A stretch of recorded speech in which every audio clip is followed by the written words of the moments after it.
standing in for Senator Javed Jabbar, who was supposed to be the chair, but he has had a family emergency, and he is probably with somebody in the hospital, so he won't be able to join us. And although I don't have his flair, I will try my best to live up to whatever he would have said. This is the technical session, and we have got 4 speakers. I would request them to please join me on the stage. Dr. Shahbaz Mehmood, Dr. Adil Najam, Lieutenant General Tariq Waseem Ghazi, Mr. Jamshed Azim Hashmi, and Mr. Javed Akeem. कहाँ है Javed Akeem? नहीं, Javed Akeem, आप कहाँ बैठेंगे? आ जाइए.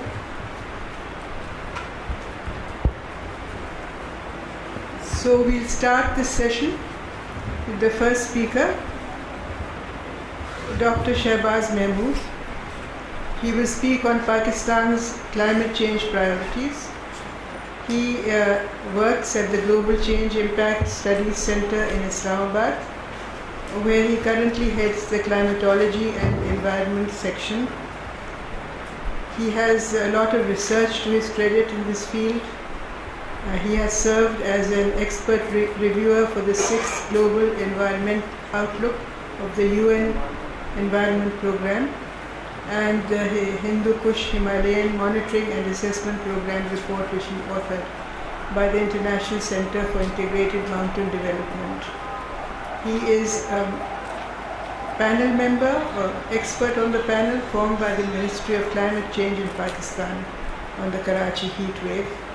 And his recent research interests include understanding possible relationships between air pollution and global warming, studying future climate variability with focus on the HKH region, and investigation of greenhouse gases emissions from Pakistan, mainly from the energy sector and industrial processes. Dr. Shahbaz Mehmood, you take the floor.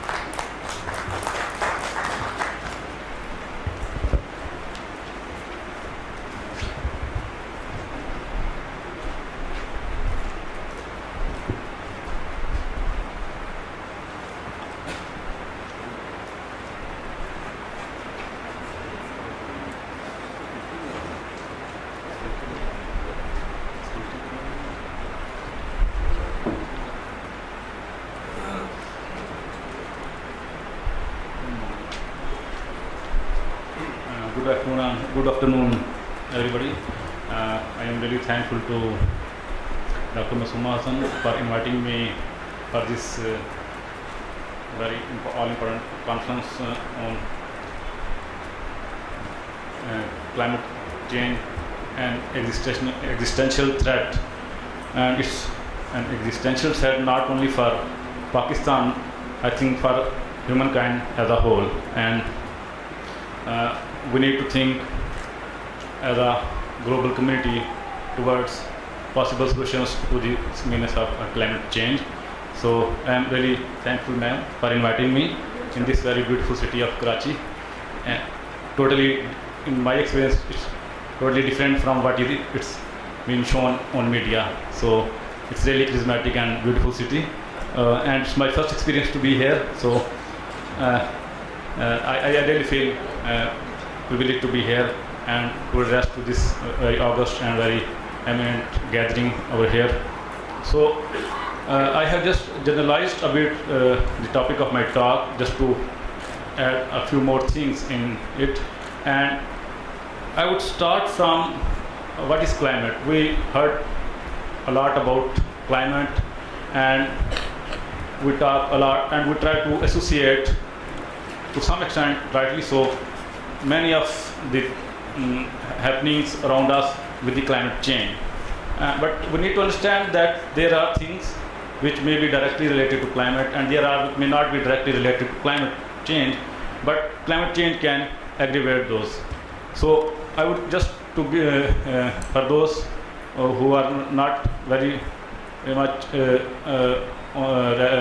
who don't often follow this topic, or for the students, I would start from what actually climate is. When we talk about climate, then we talk about the aggregate or average pattern of weather.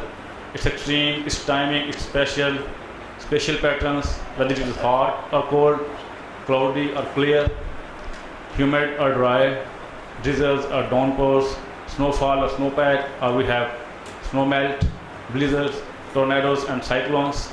So the aggregate pattern of climate, like when we say that what is the weather outside today, what it is going to be tomorrow, or when we talk about a week or so, then we are talking about weather. When we aggregate it over a certain period of time, then we call it climate, like say 10 years, 20 years, 30 years, then it means we are talking about in the language of climate. And then when we go further ahead and when we talk about climate change, what climate change means is the alteration in these patterns of climate. Like if, just for example, if we have climate over here in Karachi, it's hot and humid in summers.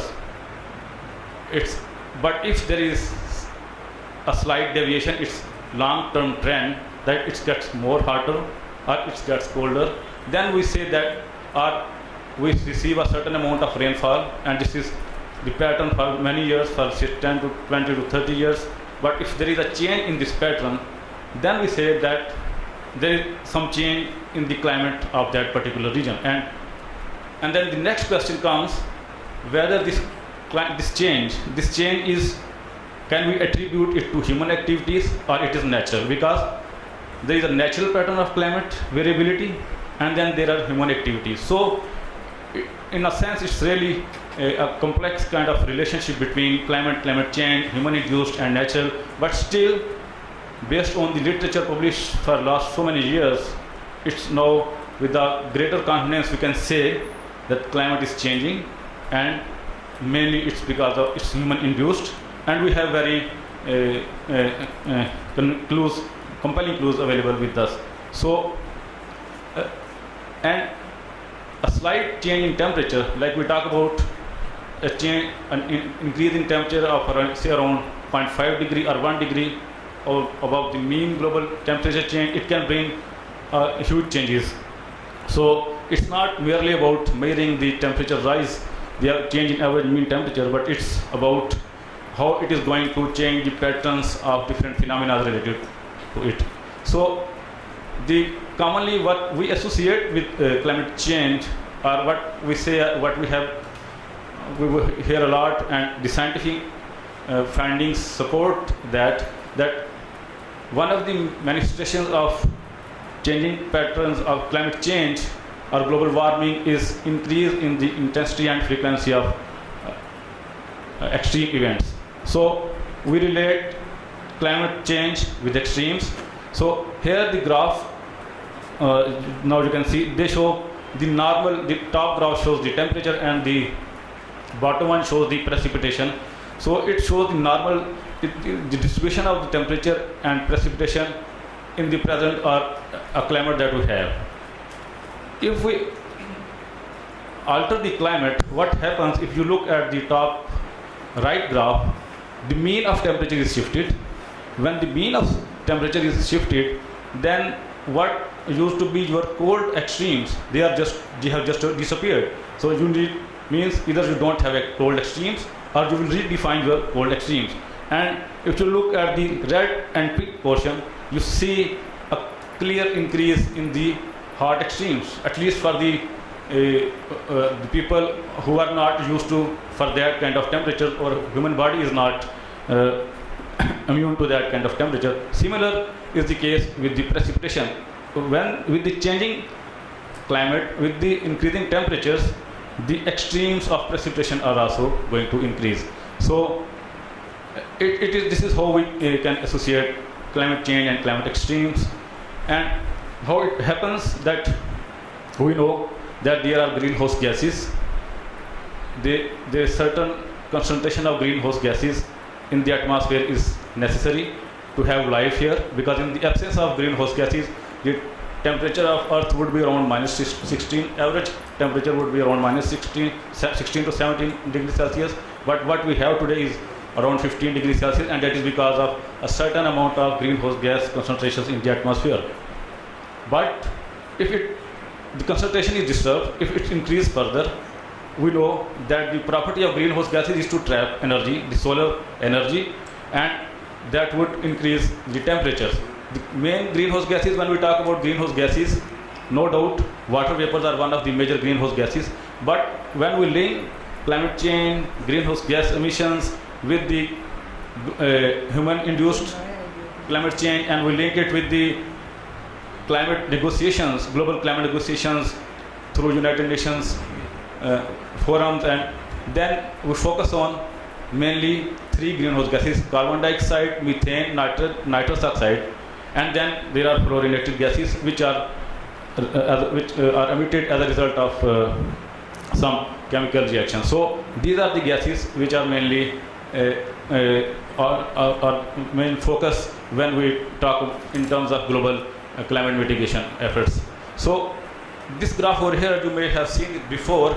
It's based on the concentration of greenhouse gases. On the top panels, on the left you can see methane, and on the right you can see carbon dioxide, though I cannot see from here, but you can see it's based on the record of past 1000 years till the mid of 19th century. You can see that the concentration of greenhouse gases is somewhat stable, but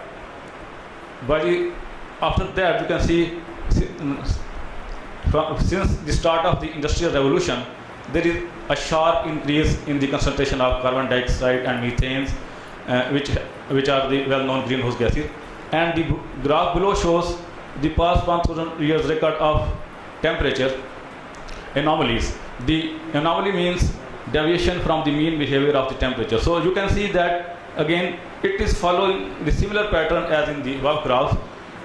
Till the mid of 19th century there is no clear trend in the temperature, but again you can see in the last around 150 years you can see a sharp increase in the temperature as well. So we can safely conclude from these are based on the observations that with the increased concentration of greenhouse gases the temperature has risen, and the increase in concentration of greenhouse gases than the normal concentration that can be attributed to the human induced activities, the carbon that we burn. And so this picture you have already seen in the morning. This is just to show the evidence of the global warming based on the past data I will go and discuss. Then you may be knowing that when we talk about climate science and climate change, is it real, all this debate, the technical input to the global community is provided by the Intergovernmental Panel on Climate Change, and in the later slides I would show how it is developed and how this whole process of how this process of negotiations, climate negotiations moved forward. So the IPCC is an Intergovernmental Panel on Climate Change, and what it does, it doesn't carry out new research. It takes the already published research in well-known international peer-reviewed journals. They assess that research, and based on their assessment they try to come up with their recommendations, their scientific findings, which they share with the global community. So according to their findings, in the past century, in the 20th century, the temperature rises around 0.6 degrees centigrade, and in the next 12 years a further rise of 0.2 degrees centigrade has been observed. And they associate with this change, they associate with some confidence level, and there's some, you can say, a more technical language and more kind of which makes things complex. So I have tried to keep things simple so that we can understand, but the message is that we can, with certain confidence, we can say that these findings are carefully crafted from the already published literature. So 0.6 degrees centigrade rise in the previous century, and then 0.2 degree further rise in the first 12 years, and it means I was reading a report just a couple of days back that an analysis has been done on the data of 2018, and the first 10 years of 2018, the average global mean temperature for every month, the average global temperature was around 0.8 degree, 0.85 degree higher than the global mean. So we have already touched the 1 degree level of warming. So, and in future, the future is based on the climate scenarios, which itself is a very kind of complicated business. I am not going to go into detail of that, but the fact, based on different scenarios. Scenarios mean different pathways that we adopt or that we opt for our future. It may be climate resilient, it is business as usual, it is something in between. So based on different scenarios, if we are able to mitigate climate change, we may end up with a rise of 1.5 degree or around 1.5 degree by the end of century. But if we follow the business as usual path, then the temperature rise may go as high as 4.6 degree. And keep it in mind that this 1.5 to 4.6 degree range, this is global mean. But if you look into the spatial patterns, it can be different. For some regions it can be less than 4.6, but in some regions it can be as high as 5 or even beyond that. And then what will happen? The glaciers will melt, this ice will melt, and then we will be having sea level rise, and there is already a certain around 19 centimeter of sea level rise has been observed over the 20th century, and then 44 to 73 centimeter is projected on the similar pattern. So this graph I will not show, as already I have told that one of the manifestations of climate change is increase in intensity and frequency of extreme climate events, which is quite clear from this graph, and it has already been discussed in detail by Dr. Hashmi. And this may be, the figure may not be that clear, or if this figure shows on the top you can see temperature rise 1 to 5 degree, and on the left shows the sectors affected, and the arrow shows how they are going to be affected with every degree rise in temperature. So if you look at the left arrows, and if you are able to read that, like glacier melt, it will start, and the extreme climate events, it will start right from when we have reached a level of 1 degree Celsius and continue till 5 degrees. There are certain, and similar here would be mentioned about coral reefs, that when you cross 2 degrees, you may have the coral reefs may vanish from the our Earth, and there are certain impacts which we will be able to experience if we reach up to 5 degrees centigrade. And the last arrow I would like to emphasize on that. It shows that if we cross the 5 degrees Celsius, this, as it was mentioned by Dr. Hashmi, climate tipping point, then there may be the cycle of change is so abrupt and in such a way that it may be beyond human control, so we need to avoid that. So this graph shows, this is from the special report of IPCC on 1.5 degree Celsius. Here, after the Paris Agreement, they have tried to see they have to compare the impacts of 1.5 degree Celsius rise versus 2 degrees Celsius. Means if you have a world of 1.5 degree rise in temperature, and then you have world with 2 degrees Celsius rise. So you can see in each figure that the situation is 2 to 3 times worse in case of 2 degrees Celsius. It means even 2 degrees Celsius rise is not affordable, and especially if you focus on, and these impacts, this although it shows the global picture, but you can associate the different sectors with the sectors that we deal in Pakistan, and we need to do in-depth research, but still you can associate like fisheries, agriculture, and sea level rise. You can associate in some extent how this is going to impact us. So this is very interesting picture. So it shows that even 2 degree centigrade rise is not affordable for us. So when we talk about Pakistan, for Pakistan, as was mentioned by Dr. Banori in his talk, we also observed 0.6 degrees Celsius rise in temperature in the last century, and again for the first 15 years of this century, we have again 0.2 to 0.3 degree further rise in temperature we have observed, and there is slight change in, like we performed an analysis based on the recent data set from 1990 to 2015, and the data set was monthly mean data from around 50 meteorological stations, and we were really the Pakistan Department, especially DGPMD, was kind enough to provide us that data. It shows that in case of temperature, the December and February has shown more increase. So that means winters are getting warmer, and when we talk about precipitation, we have in recent past received more precipitation in June and September. So we can associate with these changing climate patterns, like in June and September. If we are receiving more rain in September, so we can say that something is happening with our monsoon system. And similarly, when we talk about temperature, so we can link it with our warming trends in the winter are not going to be that cold, and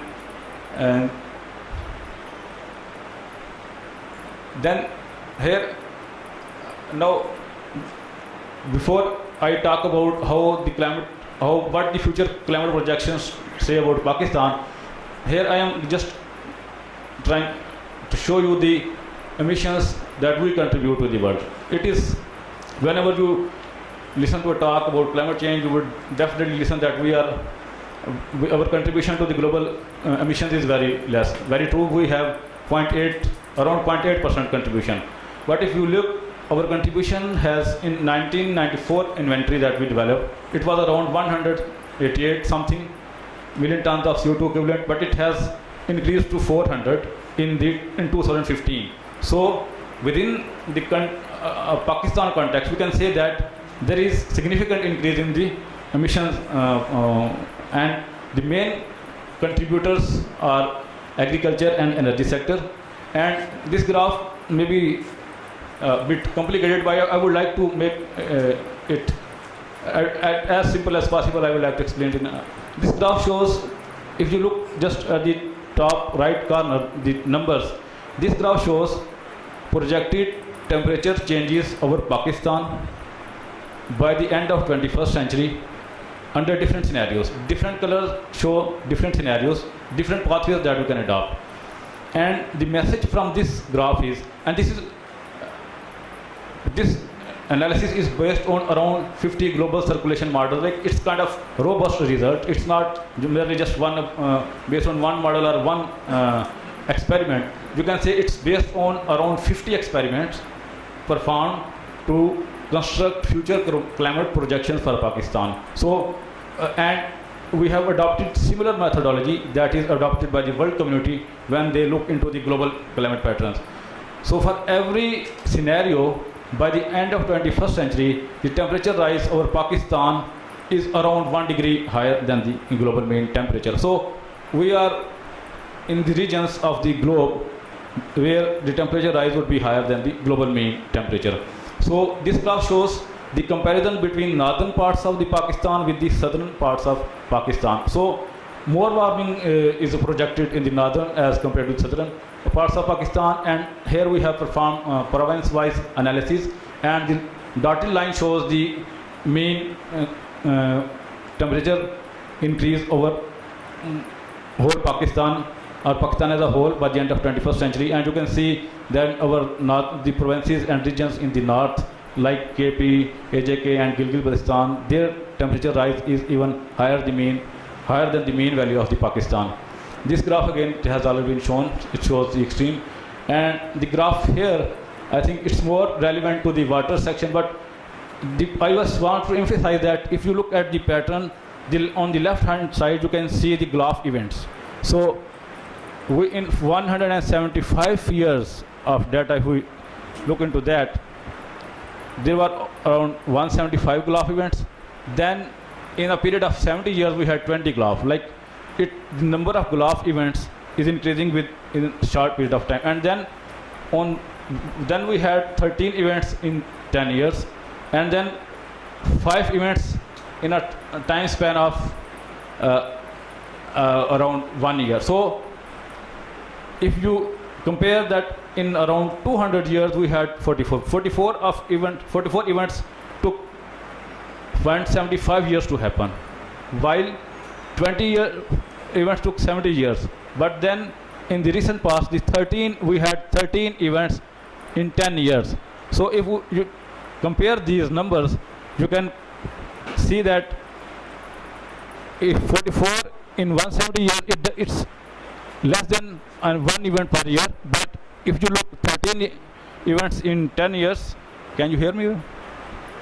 If you look 13 events in 10 years, it's more than one event per year. So number of Gulf events are increasing, and same is with the flooding. So these are all events which indicate that climate is increasing, and these are some losses related to the, as someone pointed out this morning, that what is the cost of climate change that we will have to pay. I would say that we are already paying the cost of climate change, and we may not be doing up. And these are all climate-induced disasters, these events related to the climate, and definitely they can be linked with the climate change, and these are the losses. So if we can convert these numbers and we use these, how much we are paying in terms of post-disaster events, and then if we can utilize these funds to prevent or to adapt to those changing climate patterns, so to hope we can save our resources. So till this point, I was more talking about, I was just wanted to give a flavor of climate science, means what the global picture is and what is Pakistan's position, and is it really happening or not, the person analysis behind that. And from here, I will move to the global climate negotiations. I know that this is just to give you an idea that how the world community has taken this issue of climate change and how they have progressed in the audience, and more learned person who know much more than me about these negotiations. The first climate conference that was in 1979.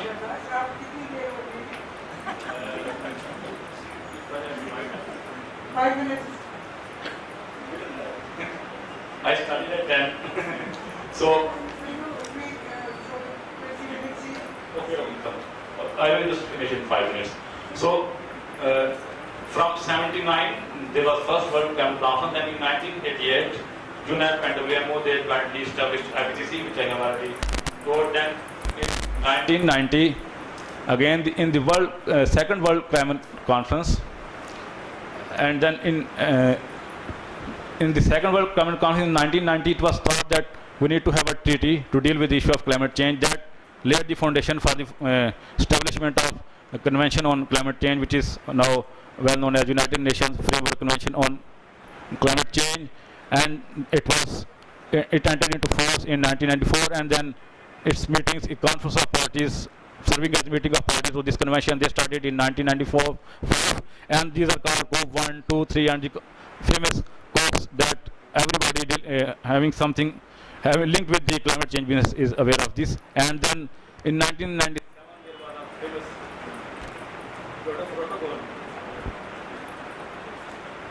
which set bindings for the developed nations, to cut their emissions, and there were 2 commitment periods. By 2012 they had to cut their emissions by 5%, and then the next commitment period, which is from 2013 and 18, they had to cut further. But the Kyoto has its own story, because US didn't sign it, and it's always argued its success and its failure. And then there were the IPCC, which is the technical arm. It prepared it continuously around every 4 to 5 years. It provides its assessment reports and the latest state of the science of climate change.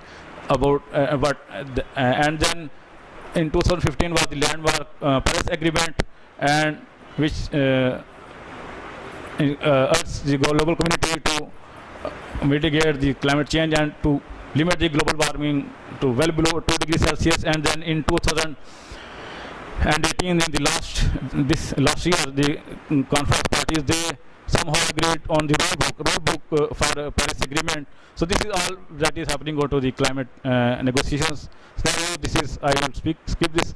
Pakistan's climate agenda, this has been said by Dr. Hashmi, well-being of the people, we don't want to compromise our prosperity of the people, and we want sustainable economic growth, and we want to fulfill at the same time our international commitments. These are some of the major climate change related concerns. You have heard quite a bit about these today as well. And when we talk about Pakistan's priorities, the actions that was, or the effort that Pakistan, government of Pakistan is doing. So the task force on climate change, and then our national climate change policy in 2012, framework for implementation of climate change policy, and then establishment of global change impact study center, which is the research of government of Pakistan, and it carries out research on the issue of climate change. And most recently, Pakistan Climate Change Act, and under this act we have authority, and then we have climate change council and climate change authority and fund. So these are some of the measures that the government of Pakistan has taken. And if we talk about Pakistan's stance in global climate negotiations, we see that Pakistan's priority is adaptation, and rightly so, because our contribution is emissions is very few. So our adaptation is our priority, but being a responsible nation, we also like to talk about the mitigations. And what we have committed in our nationally determined commitments after Paris agreement, the nations were supposed to give their commitments, how much they can contribute towards mitigate climate change. So, and of course that was linked for developing nations, that is linked with the finance. So Pakistan has committed that we can reduce the mitigations by 20% to what we have projected for 2030, but this is with the condition that we are provided with $40 billion US in of grant, and then for adaptation, Pakistan requires 7 to 14 billion US per year. So this is our stance at global community. These are some of the strategies or recommendations. I would skip these, I think, for the sake of time. And this is the last slide that I want to show. It's not that Pakistan has not done any mitigation efforts. This is the tool that we created last year when Dr. Varela was with us. He just wanted to say that what we have the policies related to renewable energy, related to change in fuel, like from 184 to 44 in transport, and from furnace oil to diesel. All these have resulted on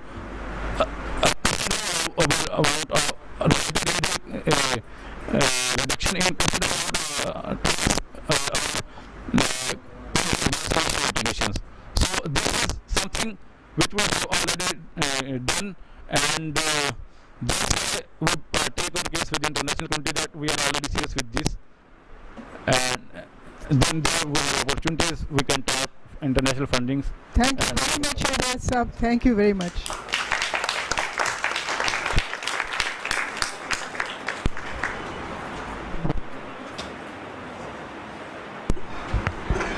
It's my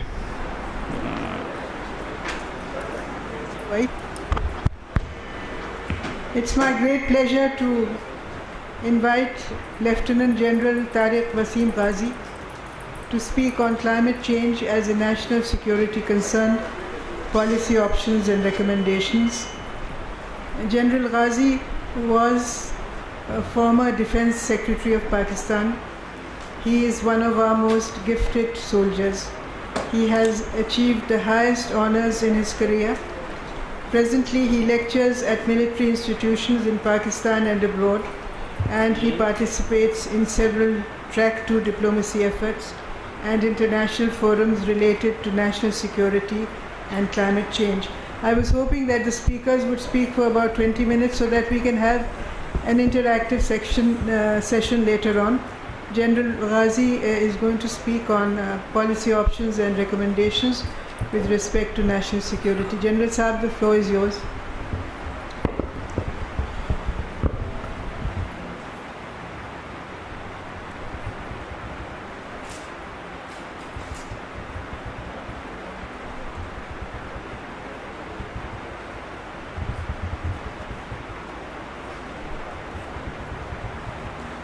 Bismillahirrahmanirrahim. Dr. Masuma and ladies and gentlemen, it's my great pleasure to be here.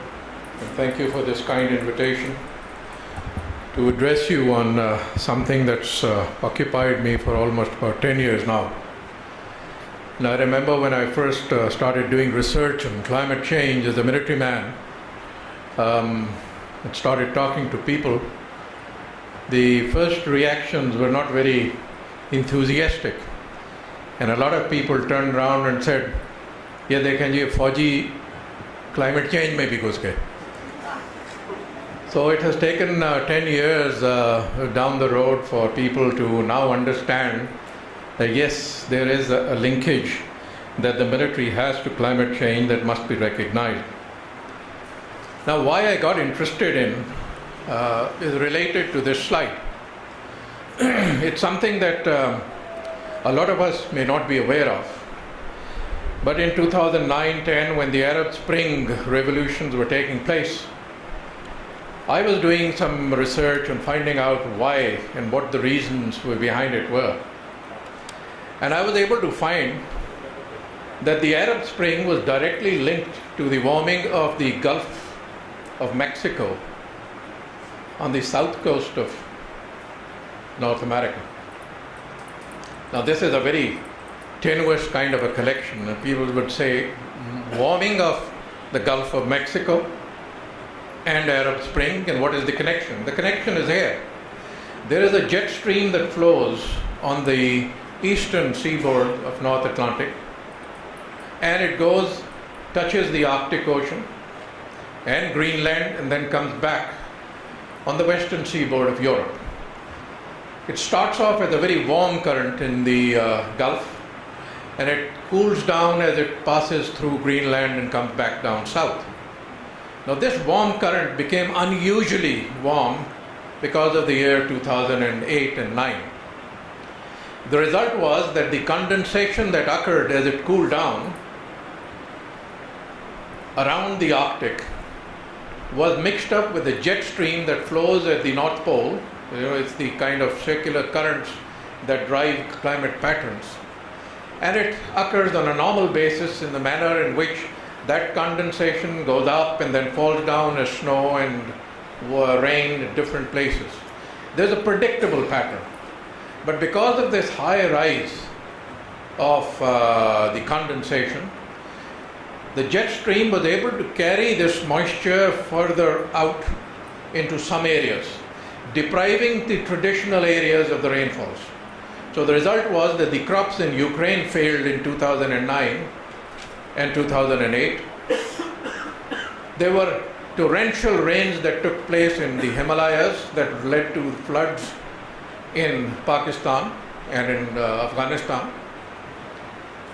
And all of these patterns, as a result of that, led to famine-like situations occurring in sub-Saharan Africa, where that one person who was deprived of a piece of bread on the street hawker's trolley triggered the conflict in Tunisia.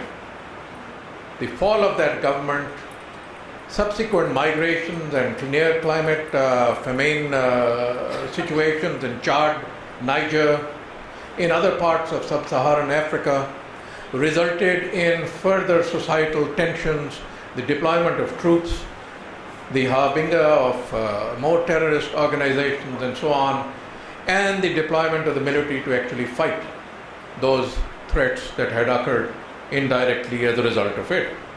And this is where it shows how in the normal pattern you have the globe on the left, where this is the normal pattern. When the temperatures of the Gulf Stream goes up, that's the pattern that you see with rain falling around Ukraine. And in the right, is the area where the rains have receded and the floods have actually come in the subcontinent and Pakistan. And that resulted in all these dislocations that occurred in northern Africa. Now, there is a general pattern that I think if we look at the world around us, about 80% of the countries that were polled by an American security project to find out where, in which countries do populations and governments view climate change as a threat to the security of their nations, both physical security, internal and external security, there were these 80%, the ones colored here in green, that said that it is a national security threat. And there were some who thought it as a purely environmental issue. And there were only a few who defined it not as a national security threat. But I think we need to also learn from some of these examples that exist in our own history. If it had not been for Cyclone Bhola in 1970, the existing fissures that occurred in East Pakistan, between the East and West Pakistan, between the Bengalis and those who lived there, perhaps those fissures would not have exacerbated. They would not have come to a point where your lack of response to this cyclone and to the deaths and the casualties and the damage that was caused there, the inability of the government to actually respond empathetically and sympathetically to the people of East Pakistan resulted in a landslide change in the electoral history of Pakistan, which was then one of the harbingers or one of the instruments or one of the steps that took us towards the separation of East Pakistan from the rest of us. I come back closer to our own times, and that is in 2005, the earthquake in Azad Kashmir. One of the things that we perhaps do not understand and realize is that what that earthquake did was that it displaced a great deal of the seminaries and the extreme educational institutions that were inhabiting Hazara and parts of Kashmir. And where did these people go? They were provided a welcome and a refuge in Sawat, where there was already a movement by Sufi Muhammad and the rest to more radicalize the population of Sawat. So between 2005 and 2007, these relocated seminaries developed a radicalization of Sawat, which in 2007, when the first floods came in Sawat, these religious groups and extremists were the first responders. They were the ones who housed the people, they were the ones who gave them succor, provided them food, provided them shelter, reached out to them, set up camps for them. They won more adherents. The result of it was that in 2007, the Pakistan Army launched its first Sawat operations, Raya. And it had to relaunch in 2009 another operation subsequent to a second flood, and that operation in 2009 carried on till its culmination almost a year back, when the army declared that the area had been cleared and the operations in Sawat are over. So there was a linkage that existed not only of radicalization, of terrorism, of the military operations. Had these been foreseen, and I remember I was Secretary of Defense in 2005, and had we at that time been able to foresee that the displacement of these extremist groups in some areas could in the future pose a military threat, we would have taken steps to stop it. But being aware of it now is something that takes us into the future to say, yes, there are these repercussions that we must be conscious of and we must know. Now, you must have noticed from the previous slide, of course, that India is the only holdout in the region from classifying it as a security threat. They view it from the prism of the UNFCCC regulations and discussions, primarily because they think that if this issue moves into the Security Council as a developing nation, there are going to be certain security implications, and as a result of that, obligations that the United Nations can exercise in the Indian mainland to enforce some of its regulations and decisions. And that is one of the reasons why it thinks that it should not be linked to security. Otherwise, every other nation, and as I said, 80% around the world. Now, around the same time that I was doing this research, 2009-10, we also started collaborating at the international level. And we set up a preliminary global military advisory council on climate change. And this is a collection of military officers from different places: Bangladesh, India, United Kingdom, United States, Guyana, Nepal, Netherlands, Australia, from Pakistan, myself, from Ireland, from Denmark and Belgium. This is a group of military officers who got together to formulate the kind of strategies we need to put before our governments to say that, look, please recognize that there is a component of national security and that you need to bring in the military to understand how it can impact your security going on. And we set up this council. It's Brussels based, and it continues to bring awareness both within our own countries where we are partners, and also across the globe through a system of institutions with whom we cooperate, and they are institutional partners. Now, our aim here is to be able to develop a global discourse on how climate change impacts. And the AR5 was mentioned, the fifth assessment report. Following that, it's a voluminous document, it's a thick document, maybe about 10, 12 inches thick. We extracted from it those things that were relevant to the defense sector. And we concluded it in a very small pamphlet, small booklet that was easily readable to come to certain key findings. And those key findings revolved around the need for armed forces globally to adapt to the changing environment, and also to see how it impacts their doctrines and their training and their infrastructure and their military installations. Because we had concluded that there are livelihoods that are being impacted as a result of this. And we also looked at involuntary migrations that were taking place that could also pose the kind of societal stress that leads to conflict. And we also saw that in most of these vulnerable areas, the governments themselves had less and less ability to cope with these stresses. And therefore, we came to see the existing stresses being further aggravated by this concept of what we thought that climate change was becoming, or its implication of becoming like a threat multiplier. In vulnerable societies, they would indirectly increase the risks, and that these risks were highest in, as I said, in countries that were weak or which had failing governments, or where there were already existing conflicts. And they would expect these more in the vulnerable societies than those that were able to be more resilient and capable of dealing with it. We also found that the response of the society by itself will exceed all global and regional capacity, which meant that there had to be a greater degree of cooperation to be able to pool our resources to meet those challenges at the regional and global levels.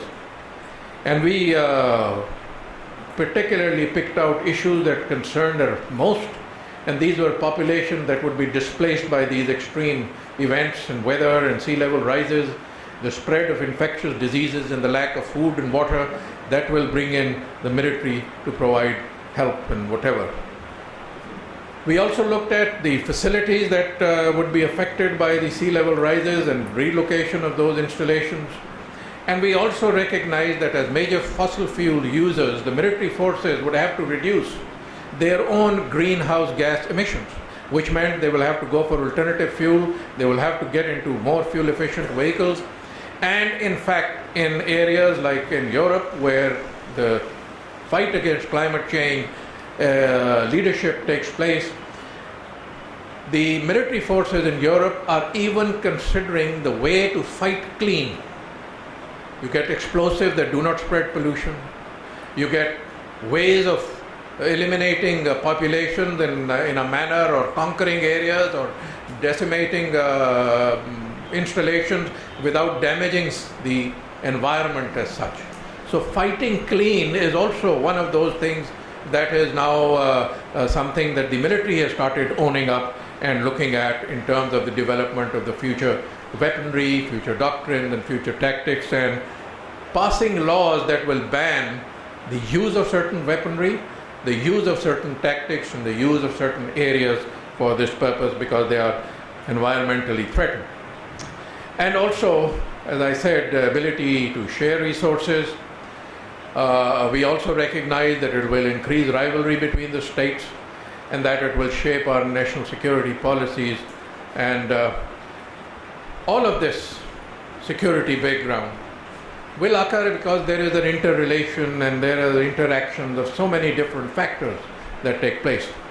And what we recognize is that these factors, all of them, can be mitigated. You can eliminate them, you can reduce them, so that you reduce the threat, which means the vulnerability to your national security in all cases can also be reduced. Now there are various related change impacts, increase in drought and inland flooding. I won't go into the details of these, but just list them out. Rising and extreme temperatures, geopolitical concerns, declining snow and ice cover, sea level rise, storm surges, and extreme weather. These are all those that we factor in terms of discussion of national security, how they affect us. And we then talk of how do we respond. You must be flexible to respond to every condition that is available. How you reduce the risk from all of these from taking place. You plan for the displacements that occur in society, displacements that occur in your own methodologies, displacements that occur in terms of the equipment that you need to procure, etc. You must anticipate those risks, develop scenarios, and make your adjustments accordingly in the security analysis that you carry out. And at all times, you might be faced with a situation where you will be overwhelmed with the responses, and therefore you will lack the resources to deal with it, and how you can continue to function in an environment like that. And those areas that will impact you are your military bases, how you support mass displacements and evacuation, refugee support that you provide, humanitarian operations that you conduct, the medical support, and most of all, your own routine military operations will need a reduction of your carbon footprint by building in more operational efficiencies and through fuel efficient vehicles, etc. Now,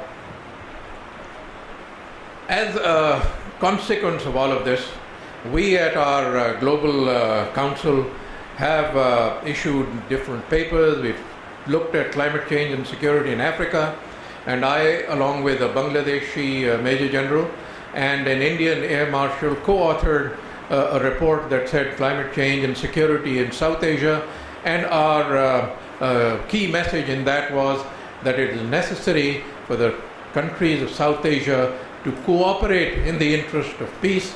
Otherwise, we will find climate change and its implications overwhelming these countries beyond its capacities, leading to more existential threats in physical terms. And this was the structure of the report that looked at transboundary river basins and regional and multilateral issues. We also looked at security challenges, responses, making some recommendations, and I will not go through all of those. But the key message here was that climate change can undermine peace and security in South Asia. We must recognize this to begin with, that climate-related natural disasters will cause unprecedented large-scale migrations, both within the countries and from the region and across the borders. There is a water scarcity, as we've heard in the morning, that increases the likelihood of conflict between these countries. There is food insecurity that will take place, and there are forward-looking strategies that we need to incorporate along with the environmental degradation because of the militarization of the glaciers, the climate strategies, and the continuous dialogue that is necessary to prevent those climate strategies to become redundant and irrelevant. Now, within this, there is a global understanding that has been achieved. There is a response, and that response in terms of laws will have a bearing on us. And those are the implications that I think we all need to be prepared with. We carried out, and I sponsored this in 2015, a national security paper that said how climate change impacted the security of Pakistan. It's a very detailed paper that was issued in 2015. It was meant with recommendations for the government. And the sad thing is that in 2017, when I tried to follow up, the climate change ministry was unable to locate this paper that actually had recommendations given for every department of the government. So, like Arif Sahab said, there's no dearth of legislation. It's the question, and like Chima Sahab here said, it's the enforcement. Now, we have, of course, carried this forward from the National Defense University to the field levels, to the corps and the divisions, to see how they are going to impact our strategies and our systems and operations. And we have also carried out follow-up roundtables at the National Defense University to develop a national discourse on climate change, impact on policy, and this particular section is something that again is meant to convey to you an awareness that there is this linkage that we must recognize. Now, quickly I'll go over just to give you an idea of how military geography could impact or how it can change some of our doctrines, and I will only do it for illustrative purposes. It's not exhaustive, but the military geography is affected by the conditions of the climate change, and I've listed these here as rising sea level, floods, drought, cyclones, urbanization, precipitation, glacier melting, fog, and deforestation. These have been talked about. We'll not talk about it, but this is, we are a vulnerable area, a region. And our vulnerability has been highlighted in previous sessions.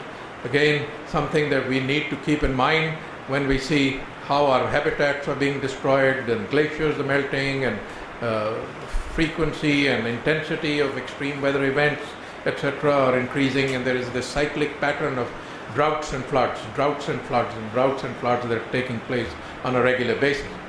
In Pakistan, we have to contend with geography that is varied from the highest mountains to the most driest deserts, to plains and coastal areas and everything. And so therefore, when you look at national security, it has to encompass a kind of a response varied across all of these terrains. And as changes take place in these areas, so must your responses. And what we have seen that further complicating it is the issue of manipulation and geoengineering, which is a new science and a new field, something that is now coming up. Some of the developed countries are already on the way of creating rainfalls, creating droughts, creating weather change patterns that could be also used to impact over a longer term the manner in which climate will affect forces. And of course, for us, there is the Indian angle. The Indian angle with regard to the kind of pollution that is created due to burning of crops and the power plants and the coal-based plants that are there in along our eastern borders. Also its water regulation capacity and the expansion plans across the Indus Basin. And in particular, if you look at this, the western rivers, that 80% of it are required to flow into Pakistan, there are 155 hydropower projects that are planned by India on those 80% of our waters. Now, how does this affect us? And this is a listing of just Chenab and Jhelum, where they're constructed, under construction, and planned hydro projects. Now, our military strategy revolves around the strategies of the three services. And because the military is composed of a very large portion of the army, it's almost a 1 to 6 ratio. Land strategy and everything that you do on land is what will perhaps predominate in the military strategy. And we look at air strategy, and this is one area in which there is a commonality of environment. Both sides have fog, both sides have weather anomalies, and the planes operate in those. The difference is that it will be in the choice of responses. What kind of weapons do you field, what kind of surveillance systems, what kind of penetration systems you have, and the ability to be able to fly in complete closed down weather conditions. High technology perhaps would be able to cater for this. What this will affect is also the manner in which you initiate hostility. In terms of maritime, you have your ports, and the ports are the target always of the adversary. How you protect them, how the sea levels rising will affect them, how cyclonic weathers will impact them. Also, how your sea lines of communication on which you are dependent, how you will employ your Navy as a single service application, or how you will employ the Navy and the Air Force together as a bi-service application. And in terms of land strategy, you will probably look at how you operate in the river corridors and in the desert belt with rising temperatures, with the absence of water, or with the increase of waters and inundation and so on. And we must understand that in Pakistan, in the context of our eastern borders, our mainstay relies on our water-based obstacles. And these river corridors is where most of this water comes in. 50% of it from the canal systems of the Indus River. And what this results in is that there is a sufficient number of or quantity of water that is required to maintain an optical value of the system, and also to initiate inundation or flooding or DCB kind or defense come one kind of schemes, etc. Now this, along with the subsurface water, where the water tables are high, the ability for your heavy vehicles and tanks and other movements to take place reduces in number of passes. So you can only go over it in maybe 3 passes, 10 passes, 15 passes. Where good trafficability, it's unlimited passes that you can go without getting bogged down. So subsurface water has a meaning there. It also determines the trafficability pattern. So you develop a trafficability pattern, the small map that you see there, for different areas, and you organize your operations in accordance with the trafficability that is available there. And we must understand that this is a point that I wanted to make in the earlier session that you had, that in Pakistan there is not enough recognition of this particular phenomena. That as the water temperature, as the climate warms up and the temperatures go up, the glacial belt is going to increase the flow of water in the rivers of Pakistan.